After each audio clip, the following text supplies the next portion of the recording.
हरियाणा में आगामी निकाय चुनाव को लेकर सत्तारूढ़ भारतीय जनता पार्टी ने अपनी तैयारियां तेज कर दी हैं। मंगलवार को पंचकुला स्थित बीजेपी के प्रदेश दफ्तर पंचकमल पार्टी की कोर ग्रुप की मीटिंग हुई, जिसमें मुख्यमंत्री नायब सिंह सैनी, प्रदेश अध्यक्ष मोहन लाल बड़ौली, केंद्रीय राज्य मंत्री कृष्णपाल गुर्जर, राज्यसभा सांसद सुभाष बराला और पूर्व वित्त मंत्री कैप्टन अभिमन्यु समेत अन्य नेता शामिल हुए। बैठक में निकाय चुनाव को लेकर उम्मीदवारों के चयन को लेकर मंथन किया गया। मीटिंग से इतर मीडिया से मुखातिब होते हुए मुख्यमंत्री नायब सिंह सैनी ने केंद्र सरकार द्वारा लाए जा रहे नारी शक्ति वंदन अधिनियम की तारीफ की।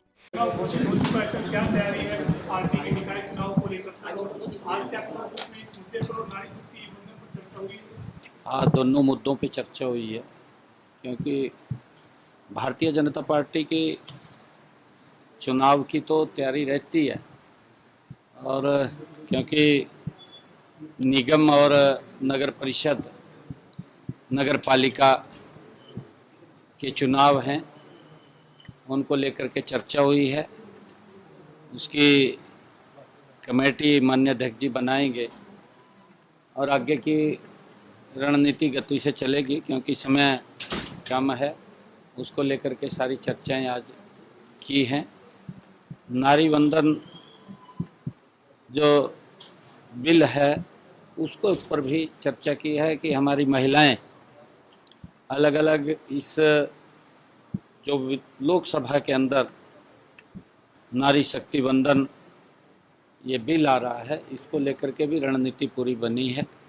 उस पर चर्चा हुई है। हमारा महिला मोर्चा उसको लेकर के लीड करेगा, और ये भी उसमें आया है कि हमारी जो पंचायतें हैं वहाँ से रेजुलेशन जाएंगे पढ़ करके, और हमारे नगर पालिका के जो पार्षद, स्थानीय निकाय के पार्षद हैं, उनका भी समर्थन इसके साथ मिलेगा, और एक ऐसा भाव कि सभी मिलकर के इसमें सहयोग करें, इसका समर्थन करें, ऐसी एक रणनीति बनी है। और उसकी चर्चा, क्योंकि देश के यशस्वी प्रधानमंत्री आदरणीय मोदी जी, जिनका एक संकल्प रहा है कि महिलाओं को सशक्त किया जाए, और हर कदम के ऊपर उन्होंने महिलाओं को मजबूत और सशक्त करने का काम आदरणीय मोदी जी ने किया है। हमारे हरियाणा के अंदर तो अगर हम देखें, बेटी बचाओ बेटी पढ़ाओ का अभियान आदरणीय प्रधानमंत्री जी यहीं से उसकी शुरुआत की है। और जब यहाँ से शुरुआत की है तो मुझे ये कहते हुए बड़ा गौरव महसूस हो रहा है कि आदरणीय प्रधानमंत्री जी के इस अभियान से, बेटी बचाओ बेटी पढ़ाओ अभियान से, लाखों बेटियों को जीवन दान मिला है। एक कुरीति का समाप्त हुआ है, और लोगों में एक जागरूकता इस अभियान से आई है।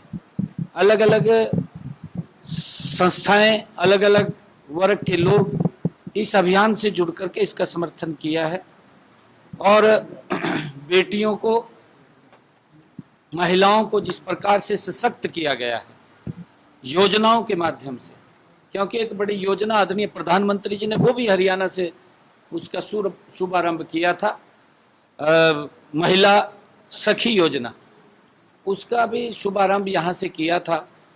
क्योंकि आदरणीय प्रधानमंत्री जी का जो विजन है कि महिलाओं को सशक्त और मजबूत करें, ताकि भारत के विकास में, जो विकसित भारत का संकल्प आदरणीय प्रधानमंत्री जी ने लिया है, उस विकसित भारत में महिलाओं की एक प्रमुख भूमिका हो।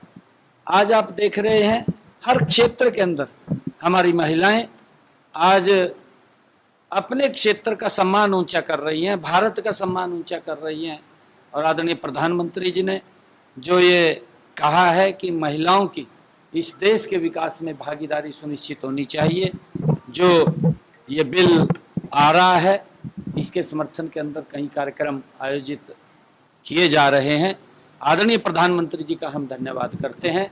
सभी मिलकर के इसका सहयोग करें। उम्मीदवारों का चयन को लेकर क्या, किस तरीके से आप आइडेंटिफाई करेंगे, जो जिस तरीके से जो चुनाव लड़ना चाहते हैं, या फिर किस पर जो है बीजेपी किन नामों पर मोहर लगाने का काम? नहीं, आज चर्चा हुई है कि अध्यक्ष जी बैठ करके कमेटी बनाएंगे, और कमेटी नीचे हर नगर निगम और नगर परिषद के यहाँ जा करके कार्यकर्ताओं से मिल करके बातचीत करके उसके ऊपर काम करेंगे, और जो ही एजेंडा आएगा तो उसके ऊपर बैठ करके हमारी चुनाव संचालन समिति वो चर्चा करेगी और उसके बाद जो नाम तय होंगे वो आप लोगों के सामने आ जाएंगे। सर क्योंकि बीच बीच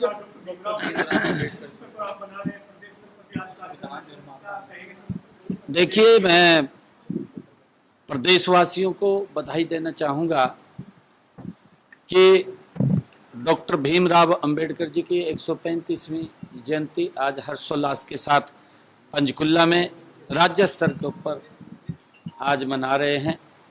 हम सब के लिए बड़े गर्व की बात है और मैं आदरणीय प्रधानमंत्री मोदी जी का मैं धन्यवाद भी करना चाहूँगा इस अवसर के ऊपर, क्योंकि आज़ादी के बाद अगर डॉक्टर भीमराव अंबेडकर जी को सम्मान दिया गया तो नरेंद्र मोदी जी के नेतृत्व में दिया गया। कांग्रेस ने तो हमेशा उसको नीचा दिखाने का काम किया और अब आप देख भी रहे हैं राहुल गांधी कांग्रेस के वरिष्ठ नेता किस प्रकार से उस डॉक्टर भीमराव अंबेडकर जी द्वारा निर्मित संविधान की बुक को उठा करके स्थान स्थान पर घूम रहे हैं। वो भी एक अपमानित करने का काम है।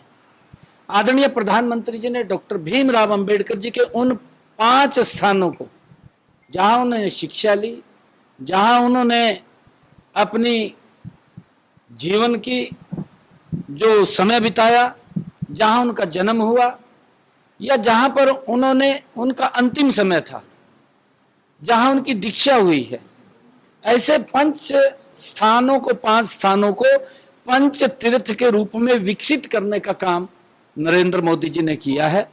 पहले ऐसे प्रधानमंत्री नरेंद्र मोदी जी, क्योंकि कांग्रेस ने तो उनके नाम के ऊपर वोट तो लिए हैं, परंतु वोट के साथ साथ डॉक्टर साहब को अपमानित करने में कोई कसर कांग्रेस ने नहीं छोड़ी।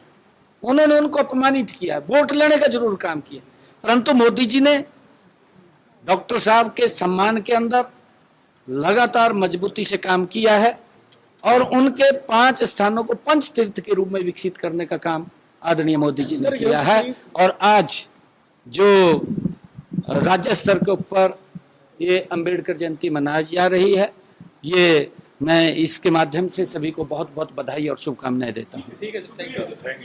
बता दें कि हरियाणा में आगामी दिनों पंचकुला, अंबाला और सोनीपत नगर निगम को लेकर चुनाव होने हैं।